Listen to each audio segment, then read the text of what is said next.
Quero convidar a igreja que abra suas Bíblias, Evangelho segundo escreveu Mateus, no seu capítulo 9, versículos 35 ao 38.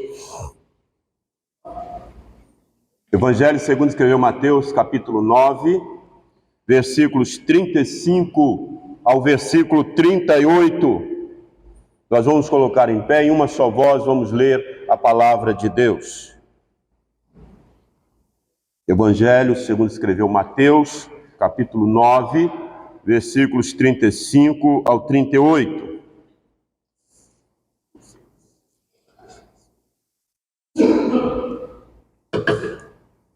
Em uma só voz, leiamos. E percorria Jesus todas as cidades e povoados, ensinando nas sinagogas, pregando o evangelho do reino e curando toda sorte de doenças e enfermidades. Vendo ele as multidões, compadeceu-se delas, porque estavam aflitas e exaustas como ovelhas que não têm pastor. E então se dirigiu a seus discípulos: a seara, na verdade, é grande, mas os trabalhadores são poucos. Rogai, pois, ao Senhor da seara, que mande trabalhadores para a sua seara. Presbítero Elcio, ore ao nosso Deus, oração de iluminação. Toda honra, toda glória se verdade ao Senhor. Possamos agora, neste momento, entender a tua palavra que será exposta do céu. Possamos estar focados somente naquilo que será dito, para podermos entender tudo que possa enriquecer os nossos corações e a nossa vida. Seja conosco, meu Pai, dissipando todas as dúvidas, para que possamos entender a tua palavra. Eu te oro, eu descanso e peço em nome de Jesus. Amém. Amém. Podeis assentar, amados irmãos.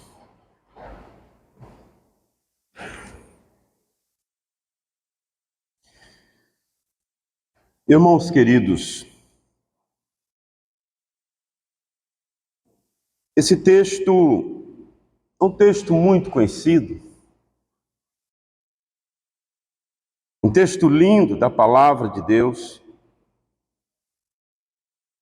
E é preciso que nós estejamos atentos ao que Deus fala, o Senhor Jesus fala por meio desse texto aos nossos corações. É inesgotável as riquezas desse texto. Esse texto, ele é um sumário.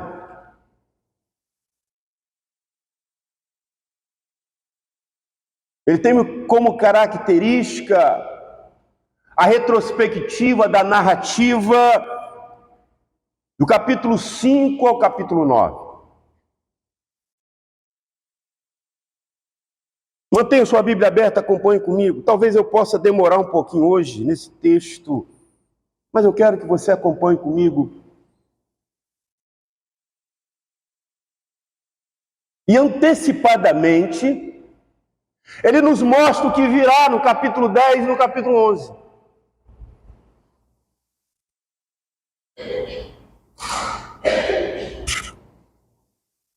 Mas eu vou me deter nesta perícope desse texto que acabamos de ler, que tem como intenção registrar os ensinos e as atividades de Jesus, que fundamentará os ensinos e atividades do discípulo. Jesus faz para ser exemplo para a igreja. Jesus faz para ser exemplo para os discípulos que dariam continuidade à igreja do Senhor.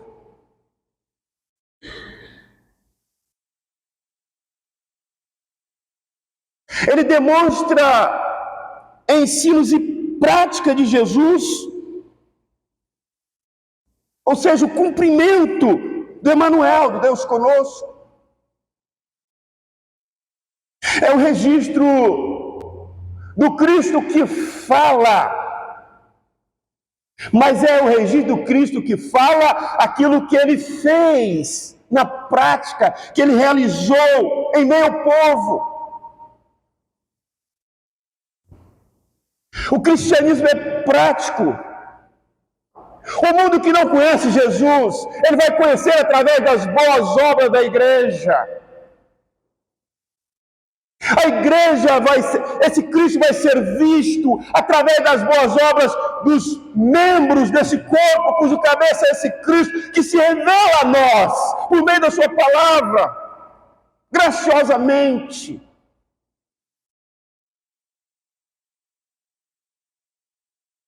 Mas é interessante que a missão deste Jesus tem como objetivo principal, é importante isso, a salvação. Esse é o objetivo principal de Jesus em meu povo.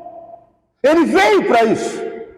O objetivo principal é a sua salvação, em toda a sua dimensão, corpo e alma. O Senhor, salvando o homem, Ele salvou de forma integral esse homem.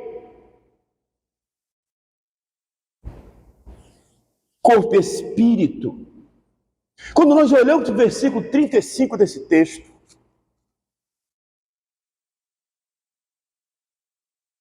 ele mostra a ação desse Jesus. Ele não é um Jesus que fala, ele é um Jesus que age.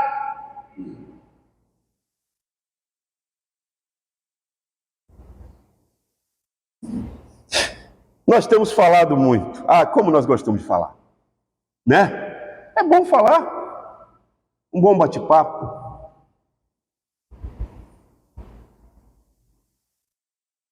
Mas esse Jesus, ele age. E a gente aqui nesse versículo 30, nós temos 4 verbos de ação em relação a Jesus. Qual é o primeiro verbo? Percorria.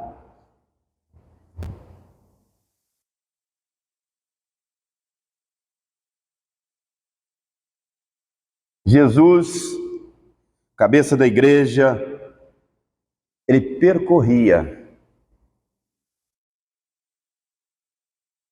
Ele percorria, irmãos. Jesus ia onde o povo estava. Jesus veio para a gente, para ser humano, para pessoas. Ele ia onde o povo estava, em suas cidades, aldeias e também sinagogas. Mas qual é o outro verbo de ação? Ensinava. Jesus ia onde o povo estava para discipular o povo, para falar da sua palavra, das verdades do Evangelho, para instruir o povo com a sua verdade. Ele tinha autoridade para interpretar as Escrituras, a Torá, os profetas escritos. Aqui em Mateus, Jesus é o verdadeiro intérprete da própria palavra. Ele é a palavra. Mas ele não é apenas o verdadeiro intérprete, ele é o cumprimento da palavra. Ele diz tudo o que está escrito a respeito de mim. Em outras palavras, parafraseando, eu sou. Esse que o Velho Testamento apontava, é esse, eu sou. Sou eu. Ele é o cumprimento da palavra. Mas o texto continua. Esse mesmo Jesus que percorria e ensinava, ele proclamar. Ele proclama o reino de Deus. Aqui nós temos um momento escatológico, a aproximação da era do domínio absoluto de Deus e sua inauguração. Porque Jesus é esse que inaugura o reino de Deus. E aí nós temos aqui todas as implicações desse domínio, desse rei absoluto.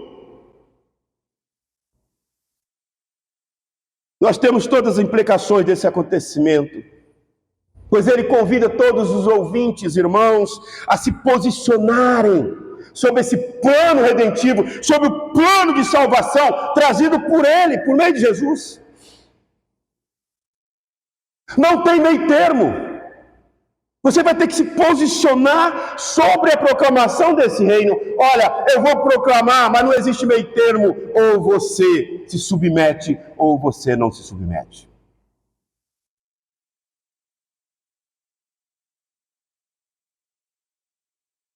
Nós olhamos e ao lado do verbo ensinar, proclamar, tem curar. Jesus não deixa de lado as doenças físicas, as condições econômicas, sociais da comunidade. Ele está preocupado com o homem integral. E aí, quando a gente vai para o versículo 36, a gente vê a compaixão desse Jesus. Por olhar o povo viver, um povo sem pastor, um povo que caminha sem saber para onde, perdido. Essa compaixão demonstra o sentimento profundo que ele tem. Não é um sentimento, muitas vezes aquele sentimento do pastor Miquel chegar na casa de alguém: pastor, estou com fome, Deus te abençoe, meu irmão. Não, não é isso. Essa compaixão é eu sentir a dor do outro. É eu me comover com a dor do outro. Essa compaixão é através dos atos, verdadeiramente eu demonstro amor. Não é da fala.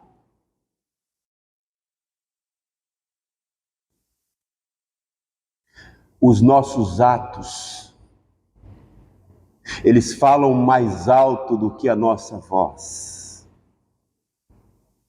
Vocês já ouviram essa frase? Muitas vezes o silêncio faz muito barulho.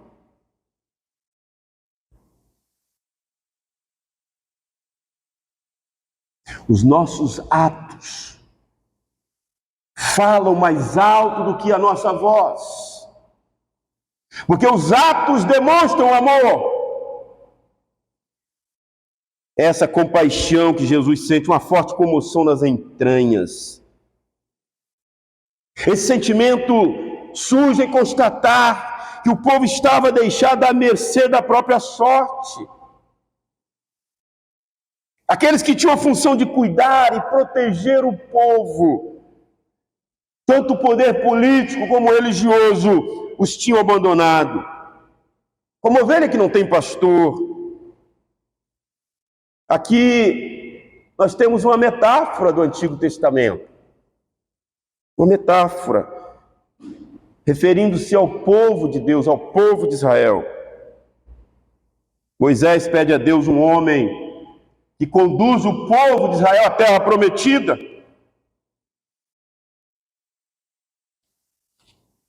Para que não seja como ovelhas sem pastor. Pois no momento ele acreditava que sem liderança facilmente aquele povo se desorganizaria e cairia em mãos de exploradores. Quando nós olhamos para o versículo 37 desse texto, Jesus se dirige aos seus discípulos, que em Mateus tem funções importantíssimas. Pois em Mateus eles sempre aprendem os ensinos de seu mestre, obedecem aos mesmos ensinos e ensinam a guardá-los. Pois serão eles aqui no capítulo 10 e 11, que serão comissionados a continuar a missão que foi dada por Deus a eles. Os discípulos, eles precisam ter consciência da dimensão do trabalho, da responsabilidade que está sendo dada a eles e das dificuldades de realizar essa missão dada por Deus. Pois a lavoura é grande e os trabalhadores são poucos. Quando olhamos para o verso 38, Jesus vai mostrar para seus discípulos que todos os esforços serão inúteis para realizar esta grande missão. Somente com a graça e o poder de Deus é que poderão realizar tão grande tarefa, tão gloriosa tarefa. E para isso ele usa o verbo no imperativo. Rogai. É uma ordem. Rogai. Esse rogai, essa oração, é a dependência daquele que nos chama para a missão. E quando eu rogo, quando eu clamo, quando eu oro, eu digo: Pai, se não vier do alto o poder, a glória, a majestade do Senhor, a unção, o poder do Espírito, está frustrado o meu trabalho, o nosso trabalho, a igreja do Senhor. Só poderemos realizar essa missão, Senhor, gloriosa, se for o poder do Teu Espírito. Então, portanto, rogamos a Ti, Pai, que nos capacite e nos dê a força, o poder necessário. Por isso o verbo no imperativo, rogai, dependência daquele que nos chamou para essa missão, cuja finalidade é levar os mesmos, reconhecer uma total dependência de Deus. E é interessante que ele faz uma comparação aqui das pessoas com a colheita, exemplifica aqui, ele exemplifica o trabalho e a sua importância. As pessoas que são objeto do amor de Deus. A comparação que ele faz com a colheita, objeto do lucro do proprietário da lavoura. Da mesma forma aqui ele vai providenciar os meios necessários para que a colheita não se perca. O texto diz que Deus providenciará trabalhadores para anunciar às pessoas a grande salvação trazida por seu Filho. E como eu disse a vocês, que tenham um pouquinho de paciência hoje comigo, esse texto rico, eu quero ainda pensar com vocês alguns aspectos desse texto.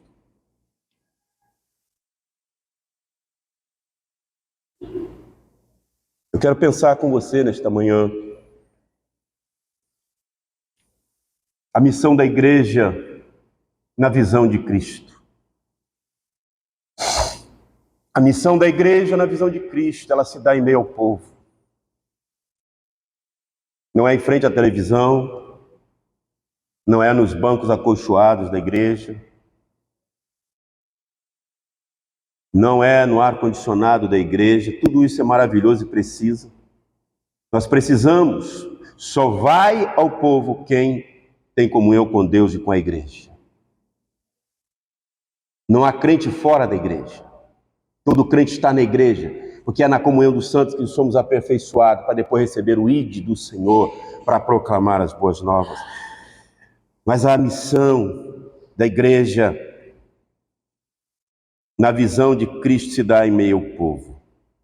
Nós olhamos de todas as atividades de Jesus, o ensino, pregação, curas, foram realizadas em meio ao povo. Em meio àqueles que tinham necessidades. Aqueles que estavam carentes, feridos, machucados, abatidos.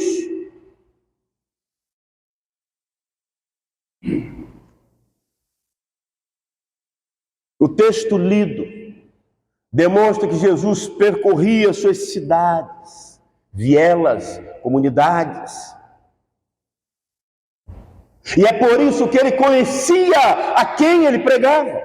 Não tem como eu conhecer as carências e as necessidades Para pregar o Evangelho, se eu não for onde elas estão, a partir delas precisa ser ministrado o Evangelho. A partir dessas necessidades, dessas carências, nas vielas, das comunidades, nos hospitais, nos cemitérios, não para os mortos, mas para aqueles que choram pelos mortos, pelos seus.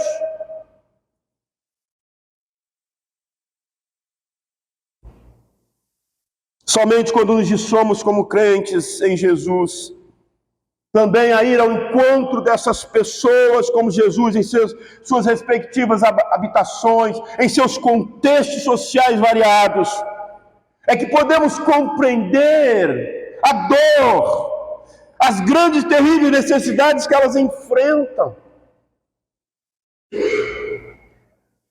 Assim como Jesus, que tem como características ensinar e realizar em obras poderosas seus ensinos, sua igreja, da mesma forma, precisa imitar o seu Senhor, seu cabeça. Pois de outra forma, irmãos, estaremos apenas discursando ao vento palavras vazias.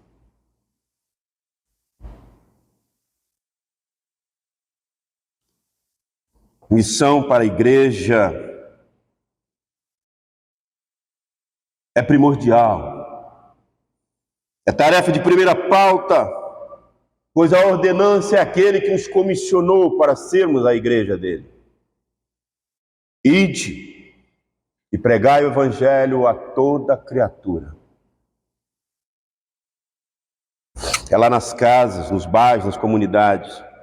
Essas pessoas choram filho nas drogas, são atacadas de toda sorte de males. A missão realizada em meu povo, irmãos, certamente não poderá fechar as realidades que aí se encontram. Eis aí a vida real. Quando estamos diante de fatos, no percorrer e ir onde as pessoas estão,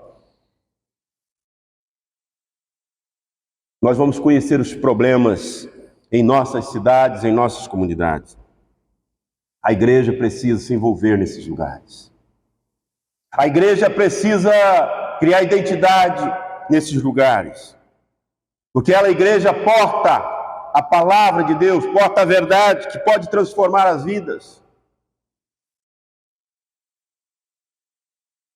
No Evangelho de Mateus, o termo Emanuel, Deus conosco, é um dos títulos usados para Jesus. Esse Jesus que se mostra em meio ao povo. Assim como o Senhor Jesus estava em meio ao povo de Israel. E diz a Moisés: certamente vi a aflição do meu povo.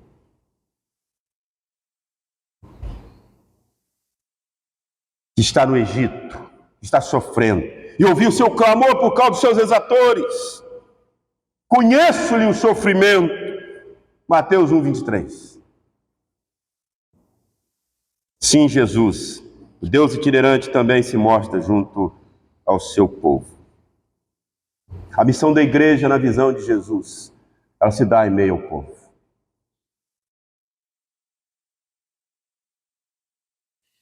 Só conhece a realidade, as carências e as necessidades, quando vamos onde o povo está.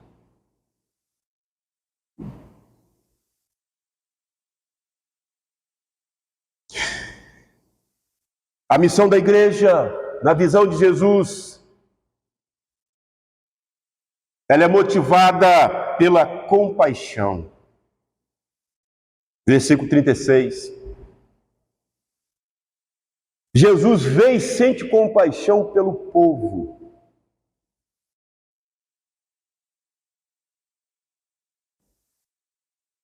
Ele demonstra sentimento de muito amor pelo próximo. Esse sentimento que é nos cobrado como ação, como atitude que nos caracterizam como seguidores de Jesus. Esse amor não de falar, mas de ação. Sabe aquela pessoa que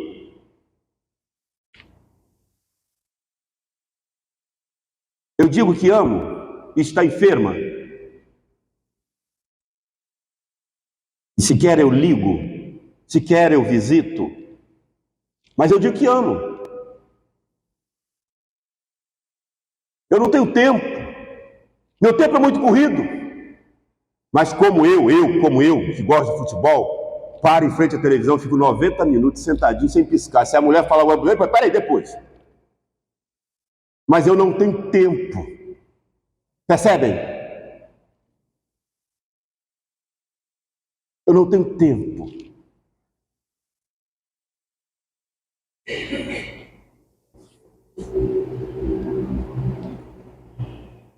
A missão da igreja na visão de Jesus, ela é realizada pela compaixão.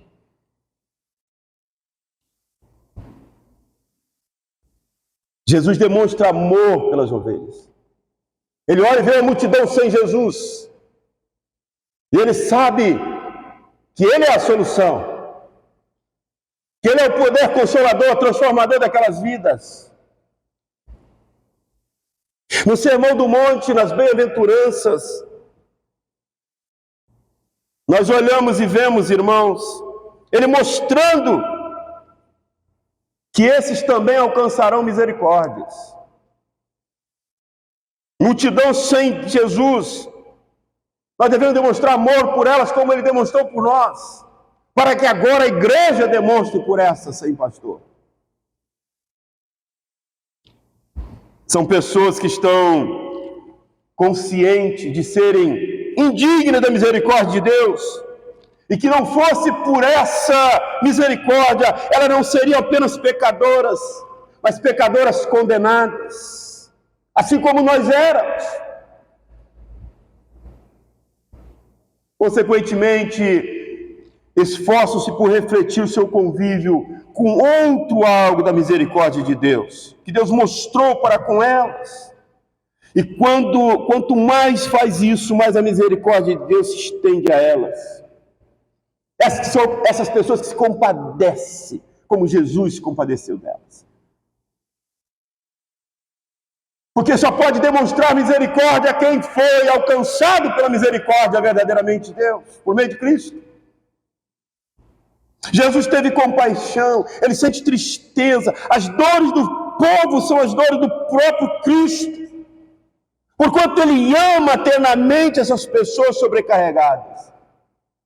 Ele sofre profundamente com elas e se prontifica a ajudá-las.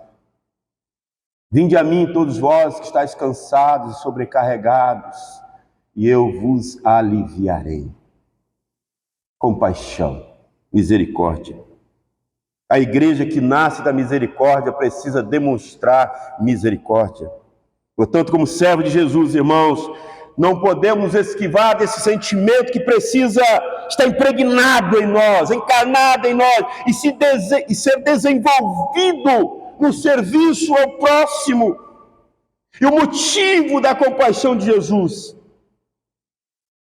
o contexto histórico aqui, esse motivo que ele fala, é que o povo estava ali sendo esmagado, pisado, deixado a abandono.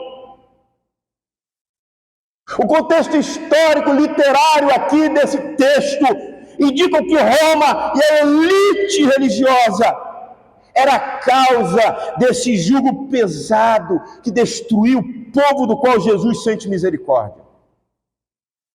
Povo oprimido. Jesus não inventou as necessidades desse povo. A consequência do pecado está nesse povo. Mas Jesus aqui, ele trabalhou a partir das carências do povo, as carências da sua época, para tratar esse povo, para cuidar, para pastorear esse povo. Irmãos queridos, A mensagem do reino deve ser para o porvir.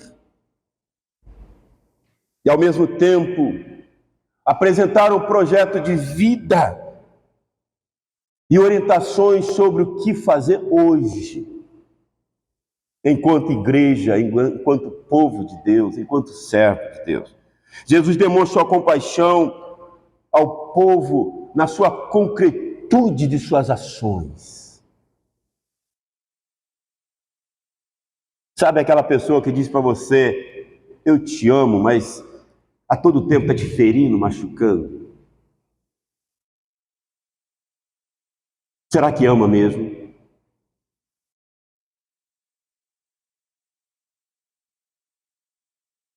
Você diz que ama, mas na primeira oportunidade você puxa o tapete daquela pessoa. Será que ama mesmo?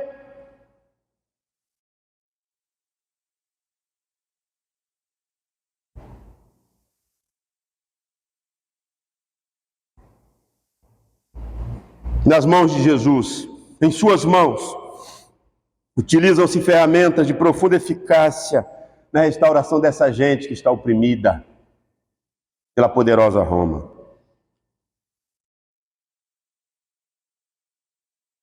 A igreja, irmãos, não deve se esquecer de pessoas que estão sofrendo nas filas dos hospitais, sem receber atendimentos médicos. Pessoas abandonadas como animais. A igreja precisa, como Jesus, ver e manifestar compaixão ao próximo. Essa compaixão, na perspectiva de Jesus, é motivada e ajuda ao próximo, é motivação para ajuda ao próximo. Serei meus discípulos, se fazeis o que vos mando.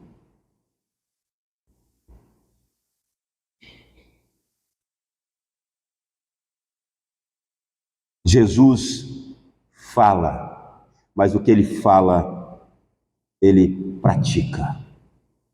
É evidenciado na sua ação prática. Essa compaixão, esse amor, essa misericórdia. E em último lugar, a missão da igreja, na visão de Jesus, é realizada na dependência do Pai de Deus.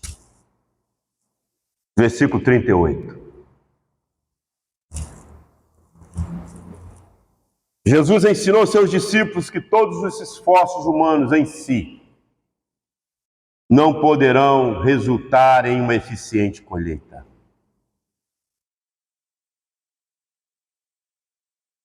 Para Jesus, assim como para o proprietário da colheita, por ambicionar um grande lucro, certamente providenciaria operário suficiente para a tarefa. Assim também Deus, o Senhor das vidas, Ele providenciará servos que, com corações misericordiosos, ajudarão na tarefa de salvação pelas vidas que Ele demonstra amor. Pois assim como a colheita tem seu tempo para ser cegada, colhida, Jesus, quando inaugura o reino de Deus entre os homens por meio de sua presença e atos poderosos, Ele está a convidar os mesmos a decidirem sobre seus destinos.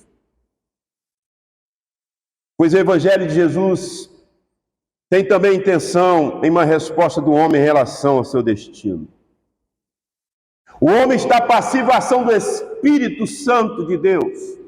Deus o escolhe, salva. Mas existe a parte do homem, em gratidão ao que Cristo fez, de viver essa vida íntegra, de compaixão, de amor, transparente, que reflita o caráter de Cristo, exercitando de forma prática o Evangelho, na dependência de Deus. A carência de obreiros, o predispor a ser esses obreiros, está nas mãos dos que são chamados. Por isso que a igreja, que não deve se descuidar das necessidades físicas do homem, não pode deixar também de proclamar a grande salvação, trazida por meio do Filho de Deus. E somente com a força e no poder do Espírito Santo de Deus será possível a realização da grande tarefa de colher vidas. Por isso Jesus orienta seus discípulos a rogarem a Deus Todo-Poderoso, que é o Senhor de todas as coisas. Irmãos queridos, em sua muito sábia e santa providência, presciência, o livre e imutável conselho de sua vontade, nós olhamos e vemos Deus, o grande Criador de todas as coisas. Ele sustenta, Ele dirige, governa todas as criaturas, todas as ações delas e todas as coisas, desde a maior até a menor. E Ele nos concede esse privilégio de proclamar essas boas novas de salvação na dependência de Deus, no poder do Espírito. Jesus, como enviado do Pai, Ele sempre buscou em oração a orientação do Pai, a dependência do Pai, para proclamar as boas novas de salvação. Ele confiou e ensinou na dependência de Deus, que tudo pode prover segundo sua santa e bendita vontade. A igreja que faz a missão na visão de Jesus, ela confia que Deus suprirá todas as suas necessidades. A igreja que faz a missão na visão de Jesus, ela tem consciência de que tudo o que precisa para o bom andamento da obra deve ser buscado em Deus por meio da súplica em nome de Jesus. Neste momento, irmãos, de tantas incertezas, devemos ensinar de forma prática que elas podem e devem confiar em Deus. Elas podem nele depositar todas as suas confianças e expectativas, pois em Deus está todo o poder. Nós olhamos e vemos, irmãos, nesse Deus a santa providência, que traz confiança, porque Ele é o único e eterno Deus, que tudo faz conforme seu conselho e sua vontade. E eu concluo. A missão da igreja, na perspectiva, na visão de Jesus, ela se dá ao meio povo, é realizada por meio da compaixão.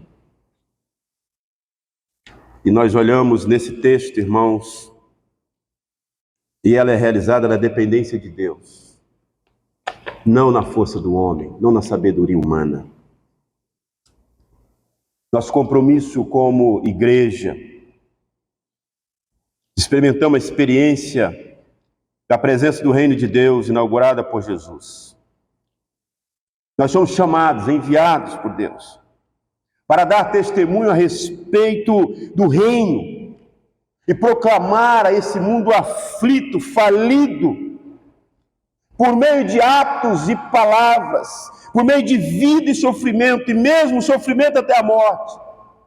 Pois à medida em que estas coisas acontecem, a igreja torna-se sinal efetivo, instrumento da missão de Deus nessa época.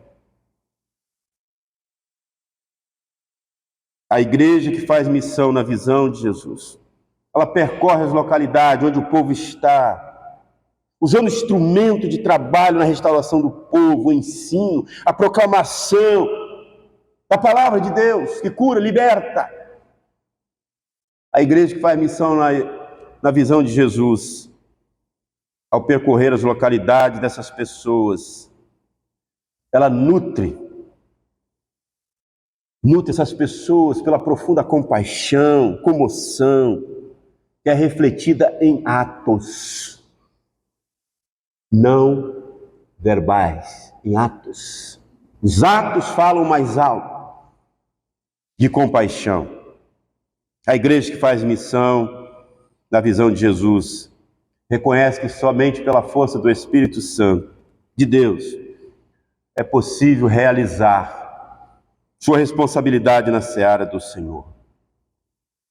E nós, como filhos, adotados como igreja do Senhor, que venhamos evidenciar esse Cristo em meio ao povo, com compaixão e o poder do Espírito Santo, testificando as boas novas de salvação.